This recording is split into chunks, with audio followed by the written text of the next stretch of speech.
you talk a lot about having a positive attitude. I mean, what for you has been one of the most formidable challenges that you've faced in martial arts, in your career, in life, and how did you overcome it? I'm sure that having that positive attitude helped you, but what was that like?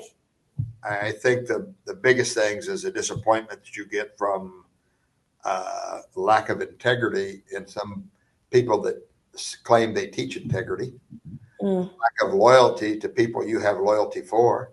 Now, I'm just not talking about instructors. I'm talking about organization wise also. Uh, the total lack of recognition for what my instructors have done for people.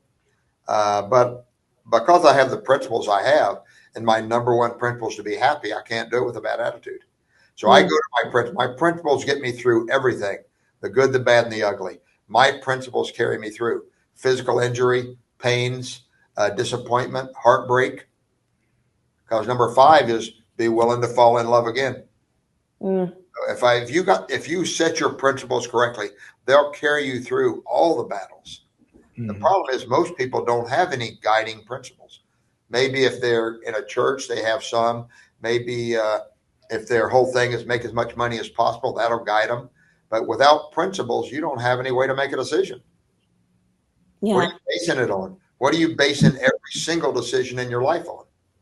But when I have these, is this going to take away my freedom by making me work 300 days a year? You hooking me again?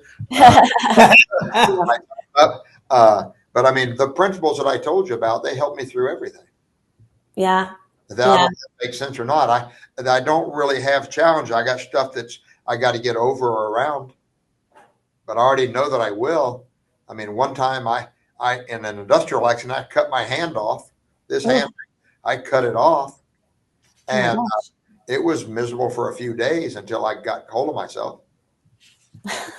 I've lost fights in PKA that I was on path to be. I thought I was going to be a professional baseball player in high Mm, school, and then something happened. I thought I was going to be a world champion in PKA, and then something happened. Somebody better than me. So I mean, but principles carried me through every time, and the support of people like Grandmaster Rachel Lee, Master Richard Reed.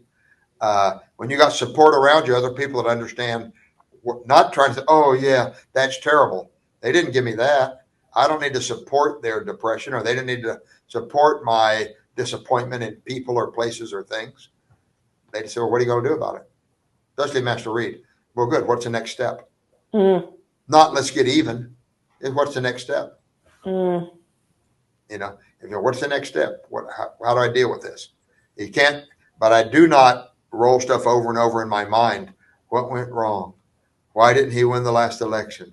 Why did this happen in the ATA? Why did I lose? I don't roll stuff in my mind. Say, okay, I got to get over that. Usually, to get out of that, and you'll find it in the book on attitude. I Mhm.